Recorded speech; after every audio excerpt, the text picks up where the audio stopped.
Welcome to all of you. I'm so glad you're here. This is workshop number 322, Reimaging Congregational Polity for a Beyond Congregation Age. I'm Sue Phillips. I'm so delighted to have you here. So I want to start with a story. A few years ago, I went to a professional development event exploring church conflict that was sponsored by the Alban Institute. Some of you have probably heard about it. This training was designed for people at the so-called middle judicatory level between congregations, local congregations, and national denominations. So the room was full of people, almost exclusively clergy, at the synod, conference, diocesan, or district level, depending on the denomination. So they were bishops and other important people from other denominations, and me. The issues we faced, this was so remarkable to me that the issues we faced, the dynamics we observed, and the stories we told were completely interchangeable in all but theological expression. All of the dynamics around conflict, interchangeable. I was so amazed at the commonalities among the Presbyterian elders and the Episcopalian vestries and the Unitarian Universalist standing committees and parish committees and boards of trustees, and how consistent human behavior really is, regardless of theological context. So any sense I arrived that UUs are special in the conflict or human behavior department completely disappeared. And as we got to know each other, leaders began to tell stories of how hard it is to navigate dynamic changes in their religious landscape from within static denominational structures. My Presbyterian colleagues talked about how it is nearly impossible to change their book of order, which dictates everything from how churches are organized to how they must worship to how clergy are punished for, yes, heresy. My Episcopalian friend spoke of the Byzantine process of changing the Book of Common Prayer, which establishes the form and content of Episcopal worship. So people told story after story, not of how hard it is to navigate the changing religious landscape, but of how hard it is to work within the structural limitations of their own denominations. These were all people who truly loved and were committed to their churches. But the denominations themselves were organized in ways that made it nearly impossible to adapt to new forms of worship, governance, or structure. Their churches had a hard time changing, not because the leaders didn't know how, although let's face it, nobody really knows how, but in these cases, they were not allowed to change. The pace of change is so fast these days, and the processes required to modify core church processes are so slow and so laborious and so hierarchical that these faithful leaders genuinely believe that their beloved traditions might disappear before they can evolve. I sat still and listened really carefully and with a full heart to these stories. And slowly but surely, I began to tell about how Unitarian Universalist districts are morphing according to regional culture and practice, and how we have no clue about where the process will end or what we will evolve into. I spoke about our movement's exploration of congregations and beyond, and how we're actively looking to connect with beyond congregation communities in whole new ways. Slowly but surely, leaders across the theological spectrum, which was very wide, sought me out over the salad bar, on the way to the shower in the morning, on walks outside. They sought me out around the edges of the training. And they wanted to know one thing. They wanted to know how and why Unitarian Universalists are able to evolve so quickly and with such relative nimbleness. Unitarian Universalism's ability and desire to change totally inspired them. The difference between UUism's evolutionary drive and that of their own denominations was laid out in this incredibly stark, harsh contrast. These folks were nearly desperate for the sense of hope and possibility that I carried. So the story and vision I will share today is truly a good news story. I'm not going to talk about the decline of religion in America or our churches hemorrhaging members, or about how UUism is dying or how congregations are irrelevant. Isn't that a tremendous relief, hopefully to some of you at least? This is a good news story, friends. I'm going to talk about how Unitarian Universalism is uniquely positioned and uniquely able to be relevant in this kind of dynamic environment. Not because, by the way, of our liberal theology, but because of our polity. I'm going to talk about how the ties that bind us prepare us perfectly for relevance and impact in a networked world. This beautiful face is the poet William Stafford, and this is what he writes. There's a thread you follow. It goes among things that change, but it doesn't change. People wonder about what you are pursuing. You have to explain about the thread, but it is hard for others to see. While you hold it, you can't get lost. Tragedies happen, people get hurt or die, and you suffer and get old. Nothing you can do can stop time's unfolding. You don't ever let go of the thread. This faith has given us all a thread to follow. Everything around us might toss and swirl, but as long as we hold this thread, we cannot get lost. So who and how we are together is the thread that we can follow, which is to say, polity is our thread. So Conrad Wright, the great Conrad Wright, scholar of UU polity, famously declared that Unitarian Universalists have been much more conservative in our practices of polity than we have in our practice of doctrine and theology. We have been congregational in polity much longer than we have been liberal in our theology. Our polity has been much more durable and adaptable than what we have believed about God, which, when you really think about it, is amazing. Polity is our plumb line. It's the thread that runs across history and monumental cultural change. It keeps us being who we are when everything else is changing. And my friends, as you know, the world spins around us. The old ways are suddenly and inexorably insufficient. And I think we all sense that insufficiency. But fortunately for us, blessedly for us, our polity can not only withstand the changes whirling around us, it will help us navigate the dawning future. But not until we correct some fairly dramatic misinterpretations of what our polity actually is. I'm going to get to that in just a few minutes, but first I want to get some definitions out of the way. So polity is one of those hardcore, geeky, religious words that we think we should know the definition to, but most of us only carry around some sort of echo of meaning, a reaction, or some vague historical association. So let me just say that polity is a doctrine of the church, specifically the way churches are connected to one another. Every denomination has a polity. In fact, polity is the only thing that distinguishes a lot of Protestant denominations from one another, which is why so many of them, like Episcopalians and Presbyterians or Congregationalists, are actually named, not for their theology, but for their polity, the way that they're organized. So polity is the set of beliefs and doctrines and structure that hold local congregations together with whatever denominational chain exists of authority and doctrinal accountability. But it's also about so much more. And to understand what polity really is, we have to understand what values it manifests. So religion, by definition, takes place at an intersection, the intersection of self, community, and the sacred. Now, there's some disagreement about the origins of the word religion, which I carefully researched prior to this conversation. But all of them, which you'll see in a moment, relate to how and why people are connected to one another. All of these possible sources of this word are about how people connect. So spirituality can be practiced alone, but religion cannot. As soon as people come together in groups, they have to work out how they're going to be together. People become a part of communities, which in turn become religious communities, when they share answers to fundamental questions about self, community, and spirit. Questions like, who am I?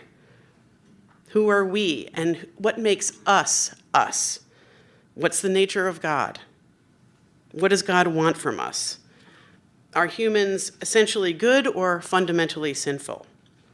So what polity does is it structures a community's assumptions about how the world, God, and people work.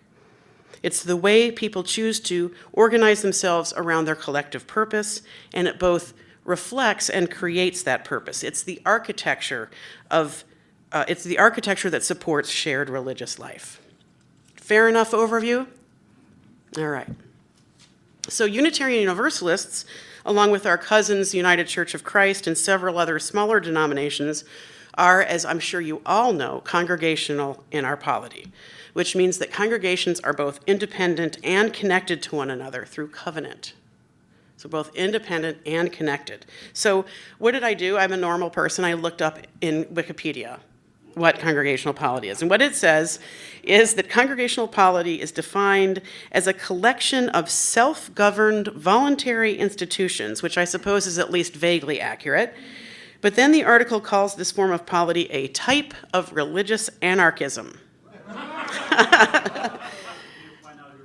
A type, which you guys can go right in there right now into Wikipedia because it's crowdsourced and change that if you want. But this is what it said a few days ago. You just gotta love Wikipedia and MEC for adding the big anarchy sign right there.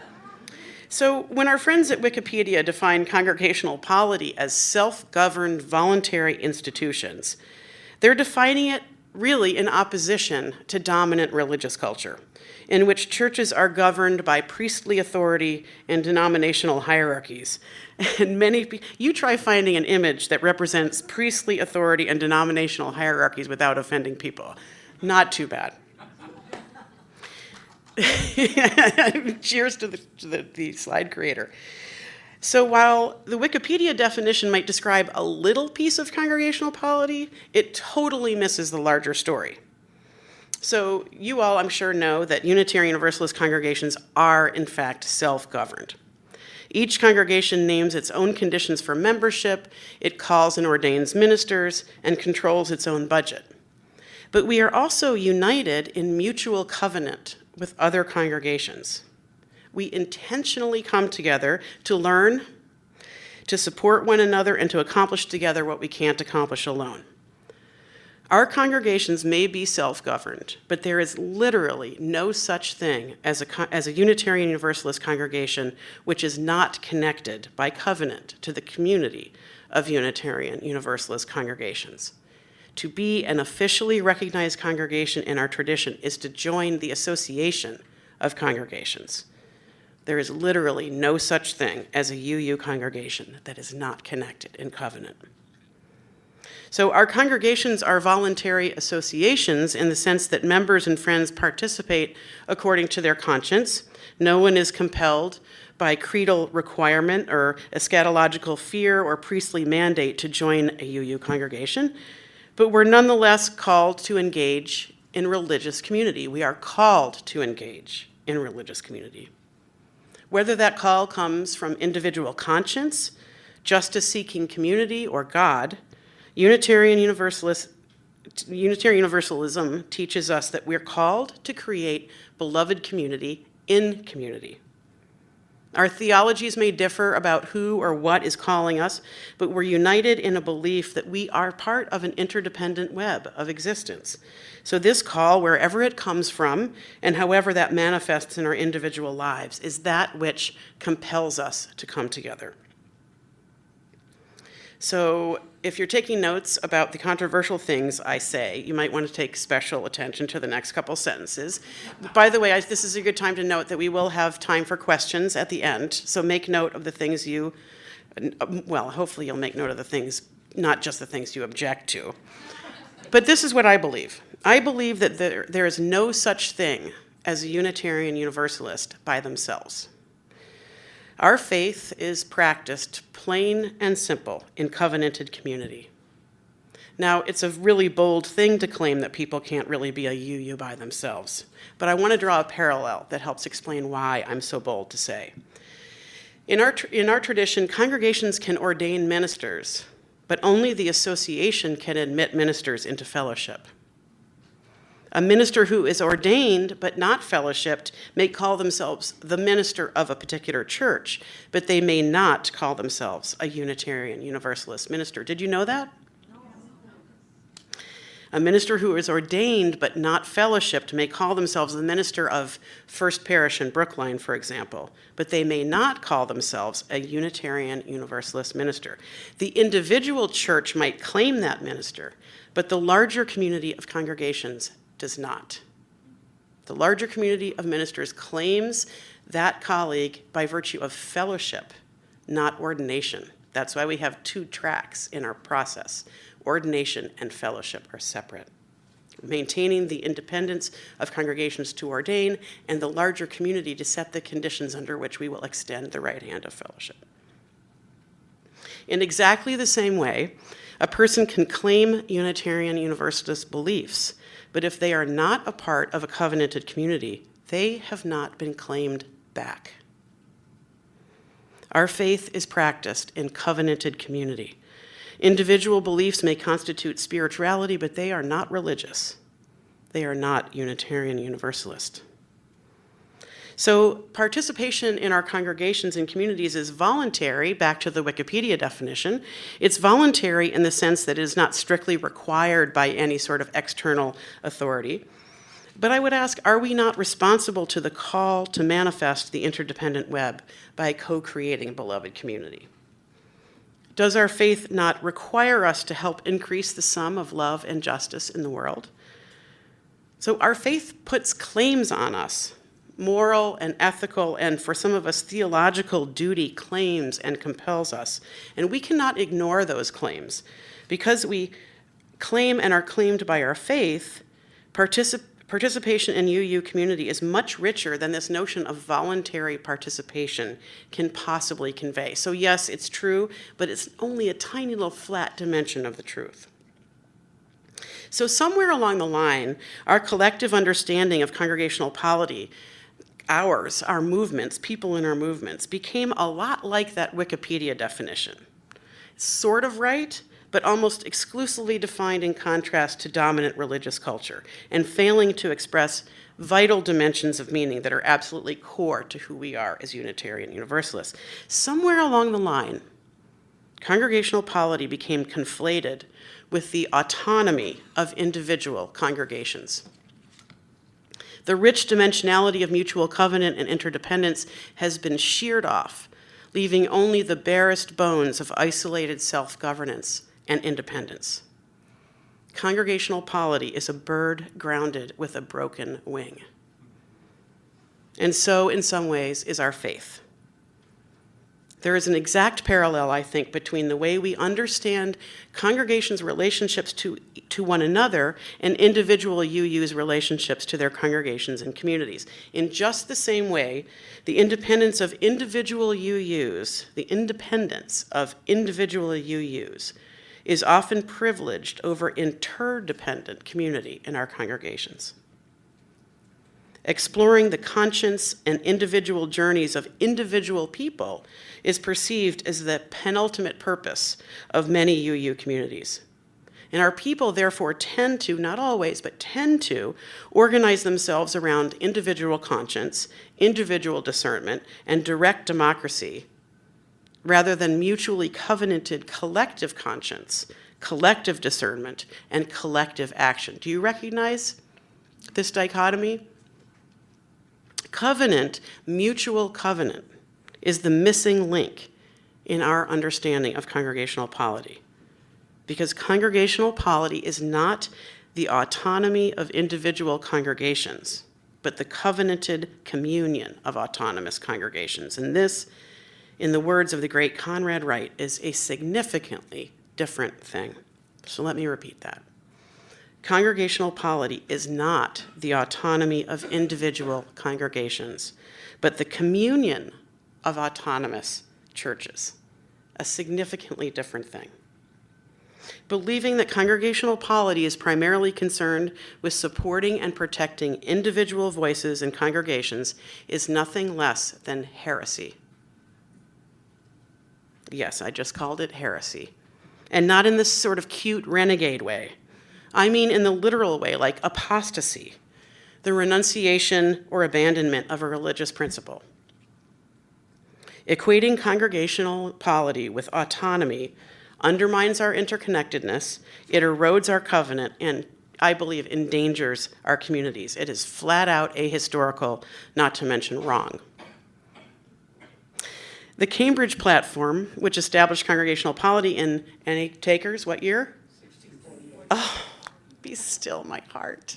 It's the people sitting in front. You could hardly contain yourself, could you, Edmund? Say again? Oh, 1648. 1648. The Cambridge Platform. It was not a declaration of independence. It was a declaration of covenant. Absolutely.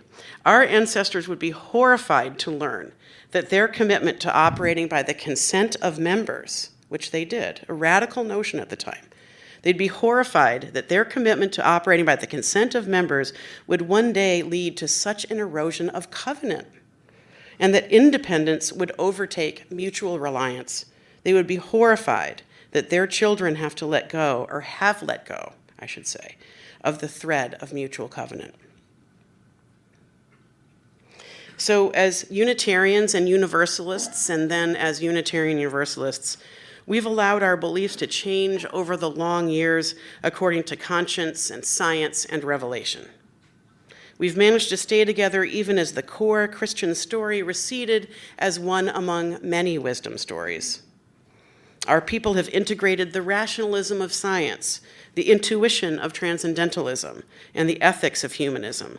Together, we have worked absolute theological miracles. Is that not an amazing story of what we have weathered and integrated together? I find it, like literally, I have goosebumps as I'm standing up here, so amazed I am by this miracle. But at the same time, we are people of competing commitments. The freedom of belief, which has helped us remain flexible in light of new revelation and experience, also weakens our binding ties. We value interconnection, but we are very cautious about asking much of each other. As individuals and groups, we want to belong, but we are reluctant to be claimed. This tension between freedom and connection is our birthright. It's part of who we are as UUs. But our collective anxiety about this tension and the resulting deification of individual conscience has squashed the rich dimensionality of covenant until it's become synonymous with a vague sense of commitment to a vague sense of principles. One of the reasons Unitarian Universalism is so focused, I think, on individual voices and interpersonal relationships is because it's flat out hard to establish and protect group vision and group norms. Can I get an amen? That's just really, it's wicked hard, as we say in New England. The wicked part, not the hard part. So it's hard enough to do within congregations, right? To do this group work, much less beyond them. By the time we get outside of our own congregations, it becomes virtually impossible to think through how could we possibly convene ourselves around something. So the result, unfortunately, is that we have abstractified covenant into a kind of spiritual cohabitation, the big tent under which we eat at separate tables. We have abstractified covenant into spiritual cohabitation, the big tent under which we eat at separate tables. Covenant lives on as a vestigial metaphor for interconnection in our movement, but this thread has frayed. The call to covenant in our movement might be a theological imperative, but our collective covenant isn't worth the paper it isn't written on. For there is no such covenant. There is literally no covenant. It's hard for people to see our thread when it is only a metaphor. As congregations, we covenant to affirm and promote the principles. This way of practicing covenant puts tepid mutual agreement at our collective center. Covenanting to affirm and promote the principles. This is not covenanting. This is parallel play. So the call to covenant is there at the very heart of our faith and at its origins. It's an echo now. We hear it from our collective past. We sense that interconnection. I believe we do, even though we don't quite know how to do it. We preach it and we rely on it. But covenant is more than impulse and echo. It must be activated intentionally for the full power of liberal religion to be revealed. Our people have successfully navigated the profound theological shifts of the last 300 years. And if Unitarian Universalism is to survive even into the next century, I believe, we must change again, this time by countering forces of individual isolation and institutional disillusion. We must revitalize that which connects us as individuals and religious communities. We absolutely must reanimate covenant. There's a thread you follow. It goes among things that change, but it doesn't change. People wonder about what you are pursuing. You have to explain about the thread. So just as religion thrives at the intersection of self, community, and spirit, so does covenant. Covenant is multidimensional, working horizontally from person to person, but also from that community to individuals and around the sacred, however we define it. The covenant I've been talking about this afternoon is not just between people. It's also among communities, which are always greater than the sum of our parts. And also, the covenant is with that greater love that surpasses all our understanding and certainly my ability to give it a name.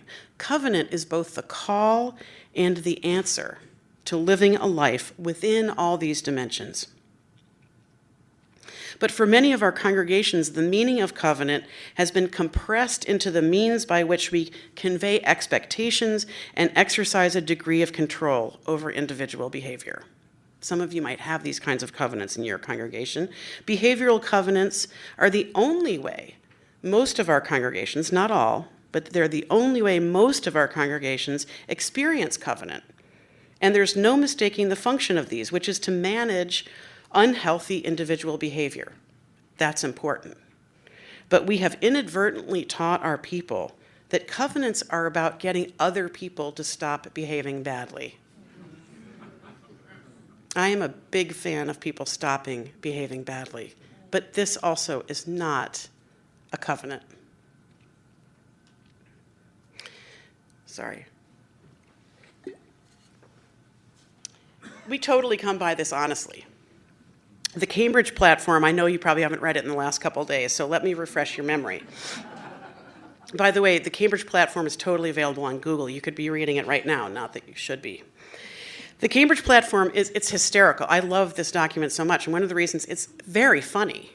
I'm not even so sure it may not be intentionally funny, but the kind of human realities and human behaviors that are described in there are so apropos to this day. It's full of stipulations governing individual behavior, like that the treasurer should not be given to too much drink, for example. So yeah, it's generally a good idea. So anyone, including all of you, who has ever tried to live in a religious community knows how important it is to convey clear expectations about how we're going to try to be together, right? And for our Puritan ancestors, this was also important. But the motivation for governing individual behavior wasn't just copacetic community life, but deep awareness that people who practice loving each other are best able to serve God. And absent the Cambridge platform's abiding focus on faithful relationship to holiness and grace, the potential depth and breadth of our modern covenants are hobbled to roam the realm of interpersonal relationships. Again, this thread of covenant is fraying. So for centuries, being a member of a congregation was a meaningful proxy for a person's faith commitments and cultural identities. This is becoming just flat out less and less true. But institutional membership remains the primary manifestation of formal commitment in a lot of our congregations, right? Formal membership. But people no longer find meaning in being claimed by an institution. Generationally speaking, what we're finding is this is true. Many of us still do. And what's more, many people actively resist being claimed by an institution. Have you noticed that? Incidentally, membership in institutions of all kinds is declining. This is not just a religious phenomenon. This is a phenomenon in general, as our access to information and other people to help us create a sense of who we are. We're less reliant on single sources to do that for us. It used to be that joining a church or being born into one gave people sufficient thread to hold on to as they navigated their lives. This is just not true anymore. Not for no one, just not for as many people. Now, joining and covenanting are different in the same way that a wedding is different from a marriage. Joining and covenanting are different in the same way. That's such a good metaphor for today. They're different in the same way that a wedding is different from a marriage. In joining, although a person's sense of connection may well continue to deepen once they sign the book, the act of explicit commitment is over the moment their pen lifts. Joining happens once, in one single moment, in one single place. Even though they add their names to a long list of other names, there is no reaching back.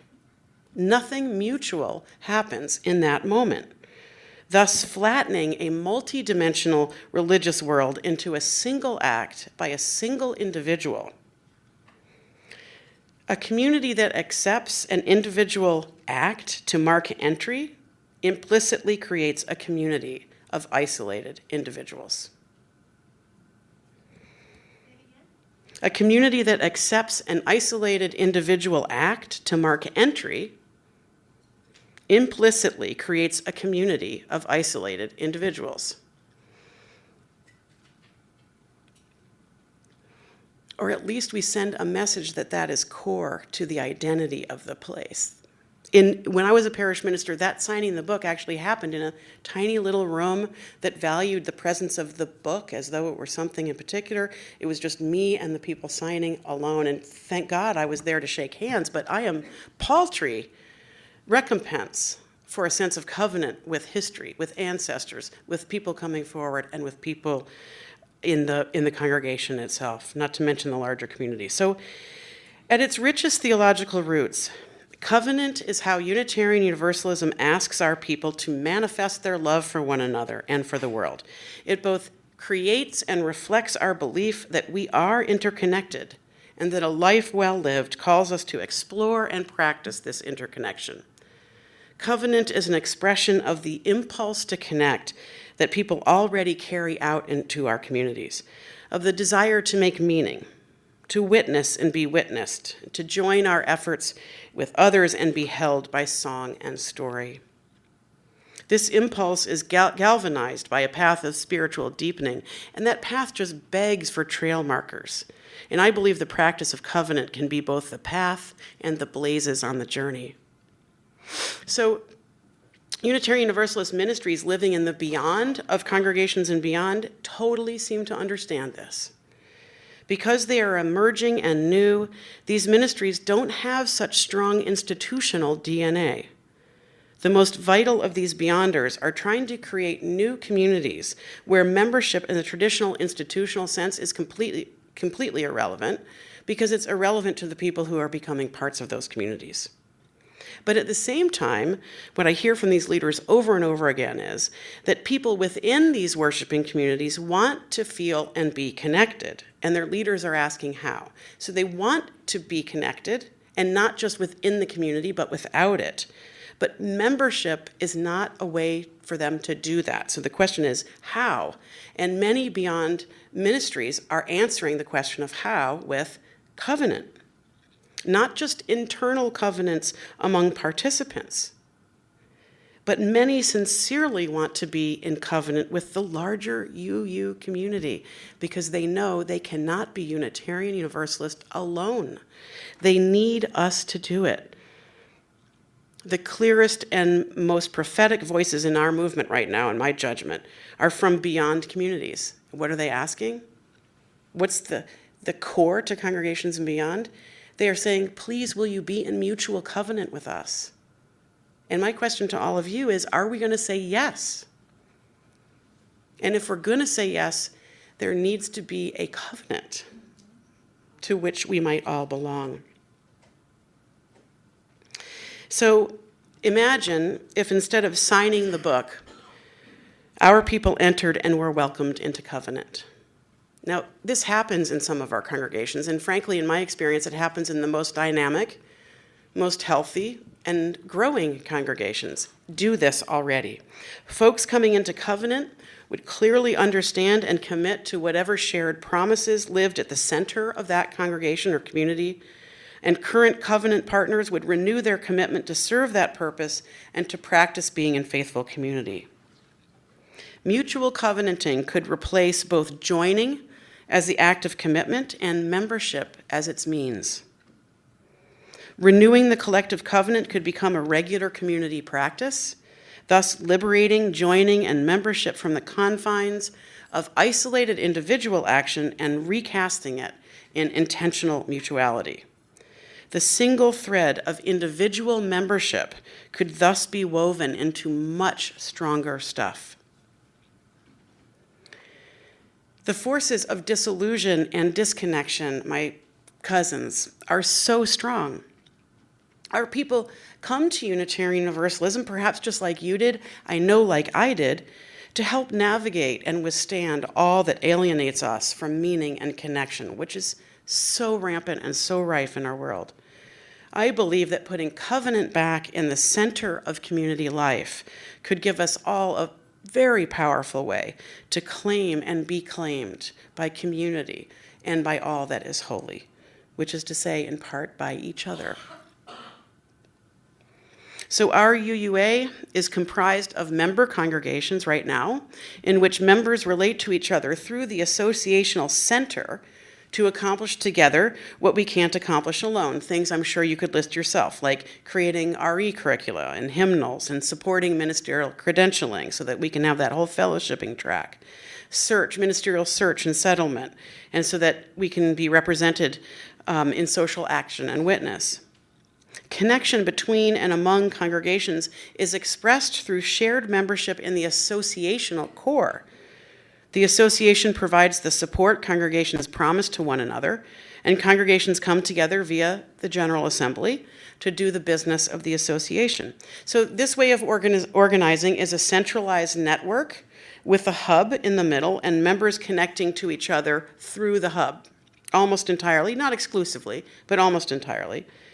And congregations generally are organized the same way, where members join the institution and are connected to each other by virtue of their common membership. So the tie that binds member congregations of our UUA is a promise to affirm and promote, this is the language, Unitarian Universalist principles, and to provide one another mutual trust and support. That's what we covenant to do. While individual congregations affirm and promote the principles according to their judgment and practices, the association itself is the primary means through which congregations actually support one another, right? I call this association by proxy, where the core is charged with enacting the commitments of its members. Membership organizations all work this way. There's nothing uniquely terrible about Unitarian Universalism or our UUA. Most membership organizations work this way. It's a time-honored way of sharing resources to achieve common ends. The problem is that covenants cannot be maintained by proxy. Asking our Unitarian Universalist Association to fulfill covenant on behalf of member congregations is like asking the National Football League to throw a catchable pass. It's not possible. I put that in there for the football lovers. Did I get a couple? I'm going to repeat it. I love this so much. Asking the UUA to fulfill covenant on behalf of member congregations is like asking the NFL to throw a catchable pass. I just love that so much. I should have brought my football. So it doesn't work. We can do a lot of stuff at the center, but it just doesn't work. So meanwhile, at the same time, and not surprisingly, the hub and wheel model of centralized networks is increasingly obsolete everywhere. Institutions simply aren't necessary anymore for people to get and stay connected to each other. People can connect directly And in turn, loose groups connect with other loose groups in an array of social networks that are completely independent from institutions.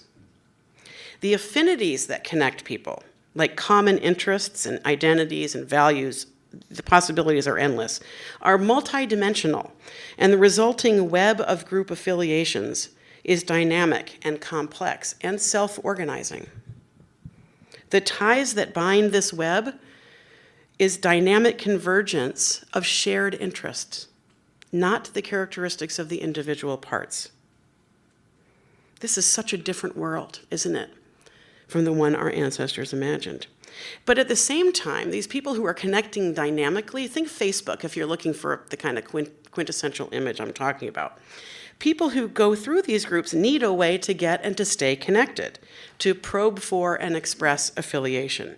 That's what the internet is and does. It's a network with nodes, and it originates and routes information. This is information, connection, is the currency of that connection. And the internet networks people whether or not those people have a direct connection to each other. Through network protocols, the internet arranges nodes and organizes traffic and sets up basic rules that allow people to connect and share. In its richest expression, covenanting, we're going to make the parallel here, covenanting is a prophetic and tradition-tested way to reimagine and re-engage the ties that bind liberal religious people in a networked world. Covenanting could cross that flat, individual group dimension in a way that membership never could, providing a single unifying vision of connection among UU individuals, groups, communities, and congregations within a networked world. I am suggesting to you that covenant could become the multidimensional source of networking loosely affiliated groups, so that intentional participation in a network of covenants, rather than membership in one of the network hubs, could become the conveyance and the currency of covenant. The amazing thing to me, I've been a student of polity ever since I was a board president 13 years ago. The amazing thing to me is that collectively we have never asked congregations and communities to actually covenant with one another. We have not yet shared a vision of covenant. Forget a process. We've never invited people into manifest relationship through covenant. And I think it's time to change that. I really believe the future of associational Unitarian Universalism is at stake. I think we're either going to find a way to do this, or we're going to dissipate and disappear because the forces of disillusion will pull us apart. The good news is that sounds like a doomsday scenario, and in fact, I don't feel doomsday about it at all. I feel like we've been given covenant as a means which perfectly responds to the realities of the 21st century, because it can correspond with that network sense of loose affiliations.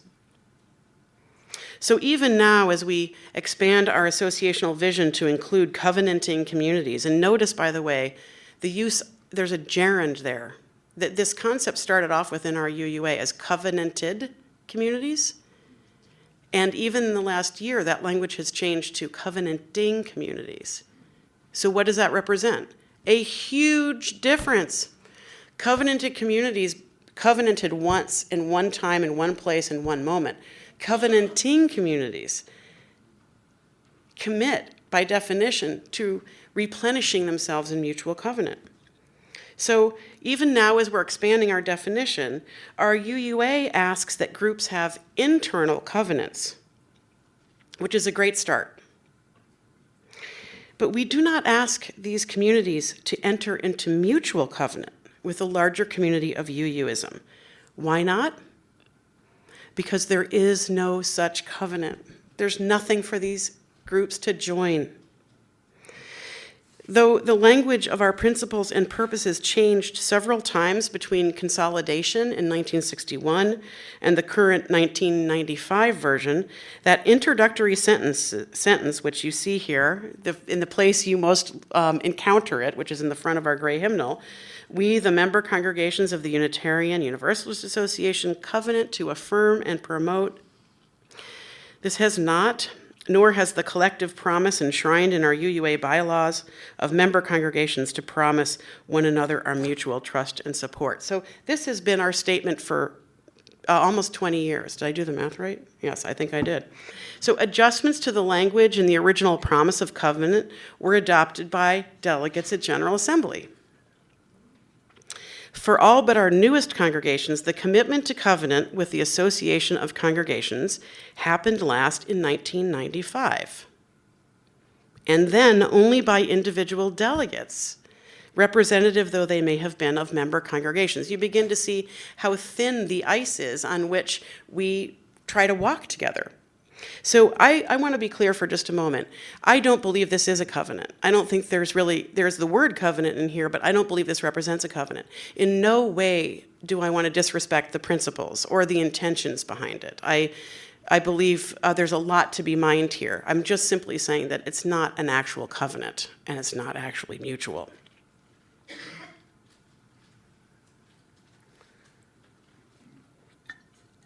There's a deep corollary here to our practice of individual membership within congregations. A single act by a few representatives at a single moment in time is expected to hold the weight of all of the covenantal connection among our congregations.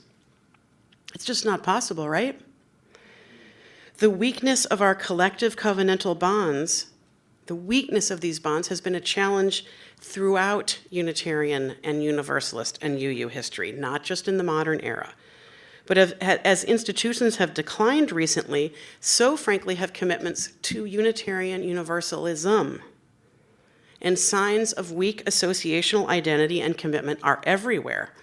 Among them, the conflation of congregational polity with congregational autonomy.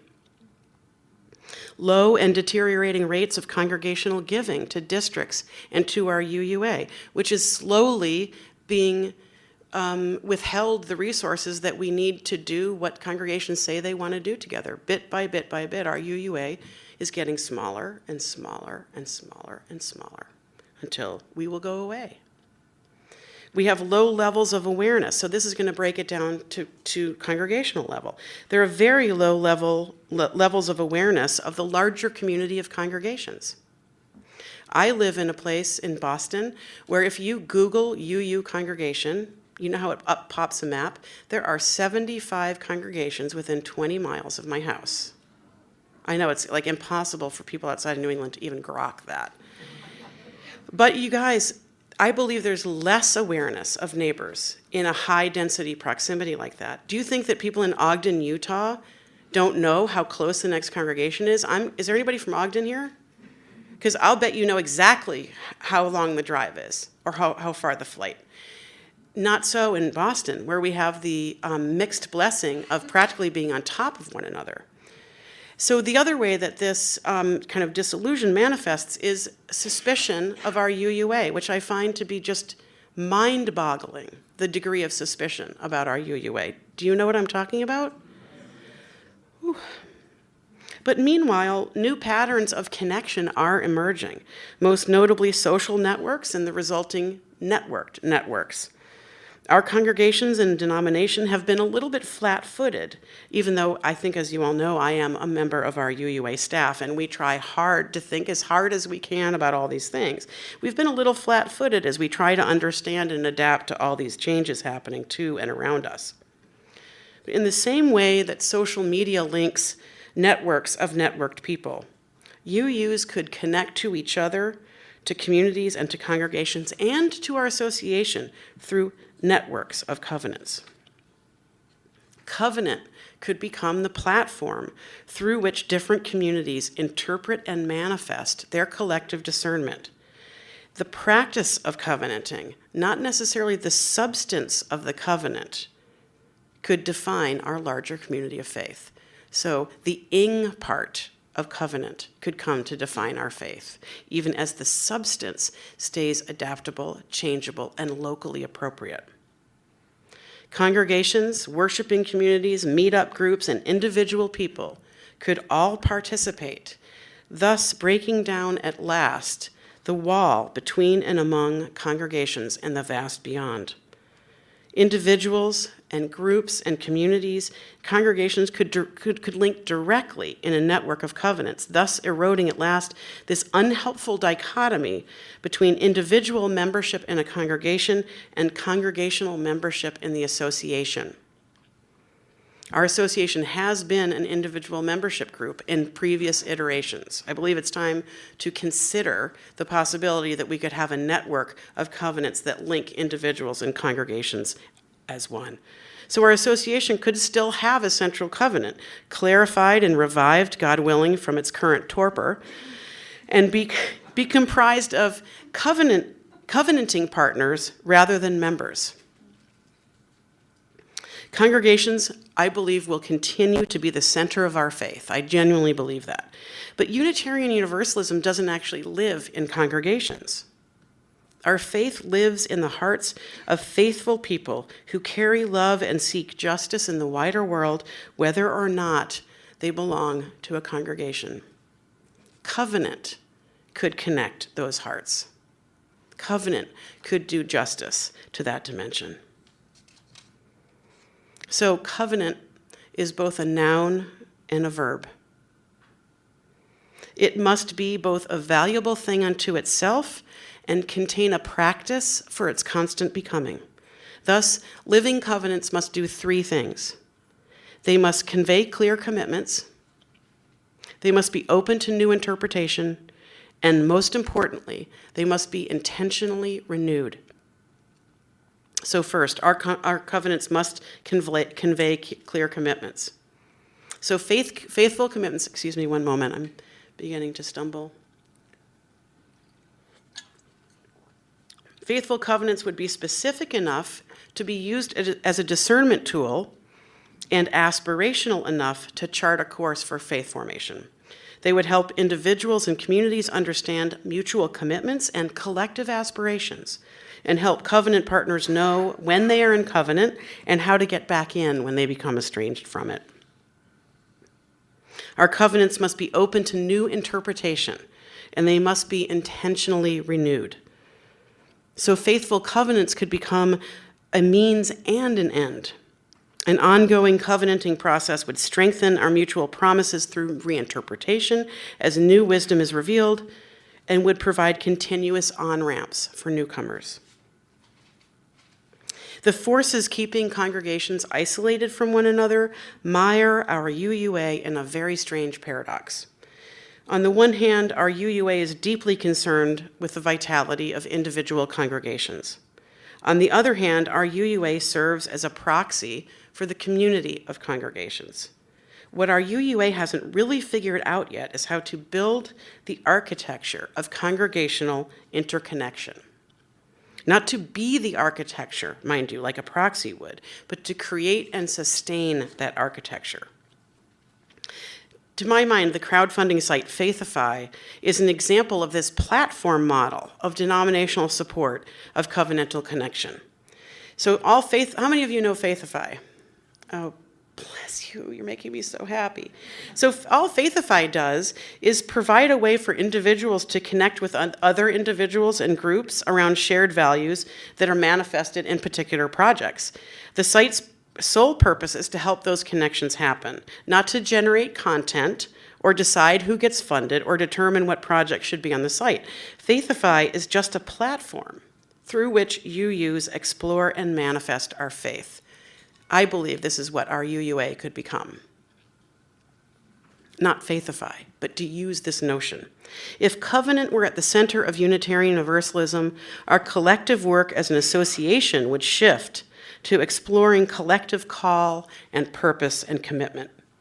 We would focus on supporting individuals and congregations and communities as they engage in collective discernment, as they write and live into covenants, as we fail and restart and come together across distances of geography and generation to join the larger associational covenant. If our role really shifted, stewardship in our association could be justifiably recast as stewardship in the community of congregations, allowing us to appeal with integrity to congregational commitments to one another rather than to the institution for its own sake. This movement, the movement that we've all seen away from independent districts to regions and the elimination of district representatives on our UUA board are the latest signs that our congregational polity begs for reinterpretation in the 21st century. Covenanting suggests a dramatic new role for local clusters and districts and regions as covenanting bodies that might help reorient and strengthen our associational and covenantal connection. District boards, I'm a regional lead for New England, and I can attest to you that district boards have no clear sense, most of them, of any abiding purpose. To my mind, being stewards of associational covenant provides the ultimate purpose for the judicatory level, this middle level between congregations and our UUA. So General Assembly has become primarily about getting other UUs to do the things we want them to do. Manifested, I think, these are perhaps dangerous words to offer a bunch of delegates, but I'm going to say it, and you hopefully you're not going to pelt me with anything. But I believe we have a little bit of a procedural obsession with social action and witness issues, because it's the easiest around which it's the issue around which it's easiest for us to have the process we believe we're supposed to have when we get together, which is the exercise of a form of direct democracy. Now, imagine if I tried to speak faster so I'd get through the possible pelting part, but really imagine if the primary purpose of GA were instead to help leaders strengthen covenant practices in their faith communities and engage in discernment about how congregations and communities want to walk together, which of course is part of what General Assembly does now. Imagine if we focused instead around practices of reinterpreting and recommitting to our collective mutual covenant and told just tons of stories about faithful mutual engagement. So here's the bottom line, my friends. Institutional membership and identity are totally fading as motivations for and reflections of faith. This reality is deeply dangerous to congregations whose primary purpose and practice is to recruit people for membership and institutional maintenance. These congregations will continue to disappear over the next century, just as they have over the past one. Congregations and communities will thrive when they motivate purpose in their people. We know this. We know that this works as a growth strategy. When they motivate purpose in their people, when they nurture experiences of personal discovery and help people discern and articulate their personal callings while being mutually connected to other people.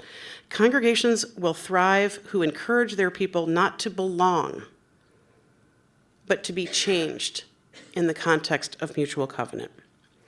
The exact same thing is true of our association as an institution and our General Assembly as its primary practice. The community of congregations will thrive when we reorient towards helping covenant partners discern and practice the ministries they are uniquely called to manifest in their local communities. Our association will thrive when we embrace this irony that the most powerful collective practices are all about supporting locally rooted manifestations of love and generosity and compassion. My dear ones, covenant can be so much more than a metaphor. Reclaiming covenant would give us powerful new ways to weave our threads together into a rope of stronger, more durable connection. This is the holy grail of denominational flexibility that my judicatory colleagues were so envious of. So now we can make use together of centuries-old materials preserved and protected and handed down by our ancestors. We can reweave these beautiful threads into something new and stronger and more powerful to help us move together along the faithful path ever emerging before us. Because we know that there is a thread that you follow. It goes among things that change, but it doesn't change. Nothing you can do can stop time's unfolding, but you don't ever let go of the thread. Amen? Amen. Amen. Thank you.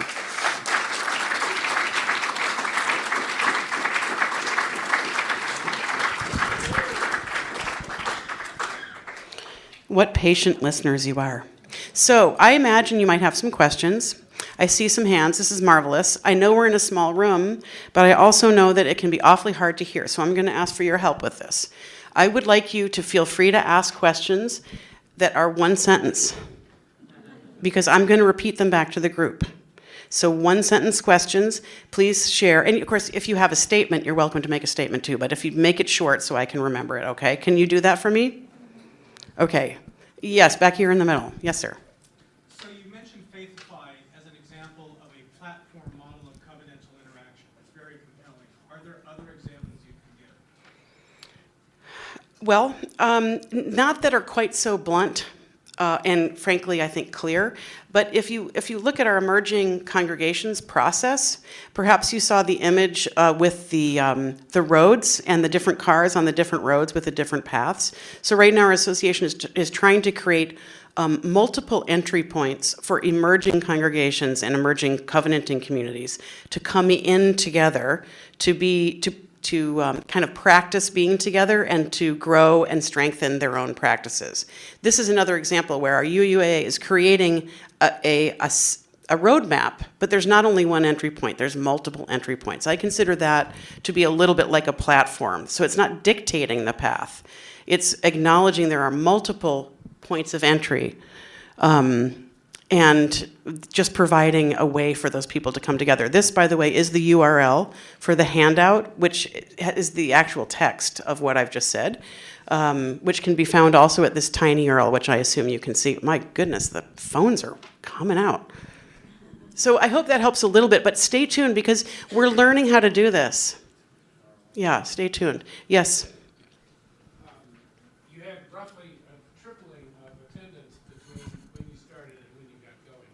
So you might recap in a sentence or two the advantage our flexibility appeared to have relative to your pals at that meeting. Yes, I told a story about how my Episcopalian and Presbyterian and other colleagues felt that they literally could not adapt to change in a way that at all reflected the actual pace of change, and they feared they would disappear before they actually could change.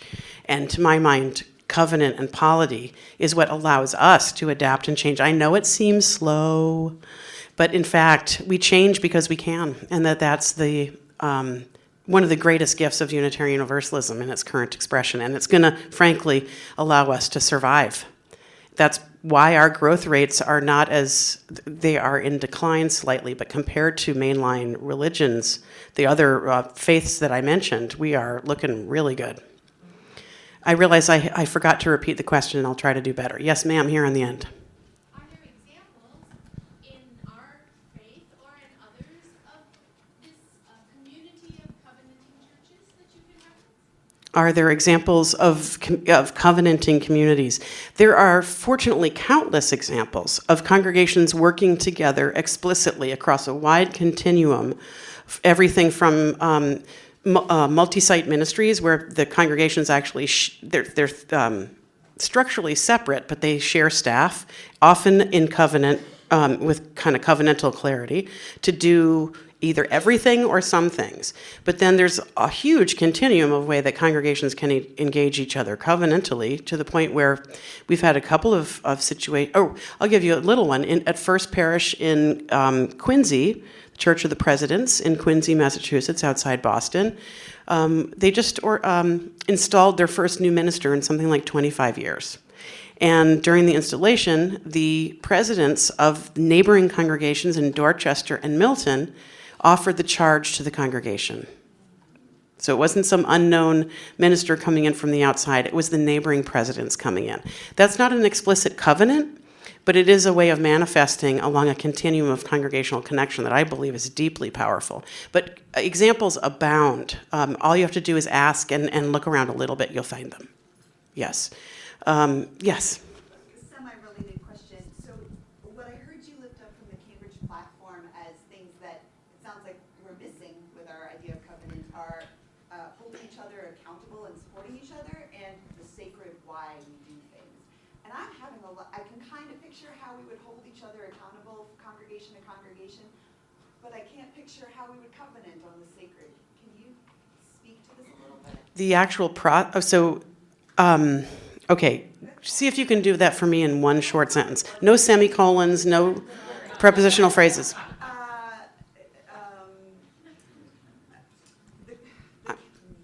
do we, what would a covenant look like that included both mutual responsibility and support as well as the sacred why for Unitarian Universalists? Yeah, this in a way the hard part of say what would it look like in that what would a covenant look like that included both the kind of the what that and also the why, because our devil is in the why, isn't it?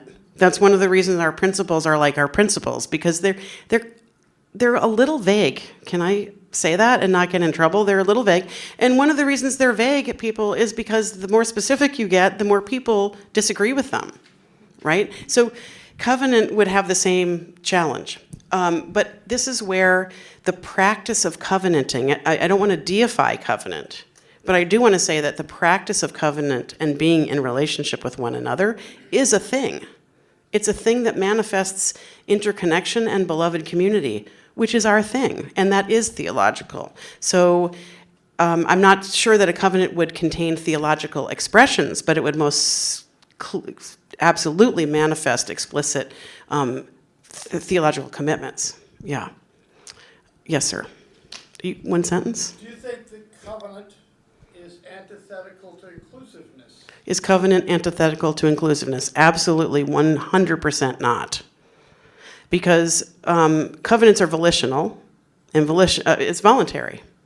So just because everyone doesn't want to commit doesn't mean it's not open to those who are willing to do the things that the community requires of it.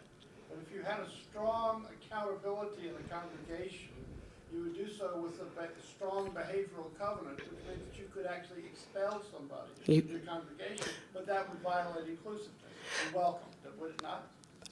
So Edmund is giving me crap. And he can do this because we know each other, right? You're giving me, come on, yeah, it's all right. And he's saying, I mean, this is another description of the tension I previously described, which is between freedom, and in this case, he's setting up a situation in which having behavioral covenants and covenants that had actual edges that were guarded meant that some people might be either kicked out or excluded. And my personal opinion is that is correct, and I believe that is completely appropriate. Our communities, in my judgment, are not at all at their healthy best when inclusion is privileged over commitment and community practices that support beloved community. I'm not sure that I could. I'm not sure that that communities that privilege individual freedom and individual behavior over beloved community, the health of that community, are worthy of the name community. I simply don't. Thanks for letting me give you a little crap, too. Okay. Mech, just throw that right up on a side. I have no idea what I said. Good luck with that. It's recorded. Okay. Yes, ma'am, here in the middle. Our congregation does a covenanting ceremony as the membership joining, but then the next steps, that is anything, suggestions of reading or something Sure. for guidance? So what congregation is it, may I ask? Sepulveda Unitarian Universalist Society. It's in San Fernando Valley in Los Angeles. Okay, so Sepulveda congregation has a covenant, which people enter into, but then your question is about what happens sort of after that, and are there some resources for support and learning? So I could talk for probably a long time, as probably could many of you, with ideas about how to reinforce and live into covenant after that. I mean, to my thinking, what covenant allows us to do, covenant is all about faith formation, and it's a beautiful, thematically coherent way of engaging people in perpetual reflection about what it means to be faithful, and to what, and to whom, and why, and when do we need to replenish that. So if you're asking, is there a specific resource that says, here, do these three things? Regrettably, not yet.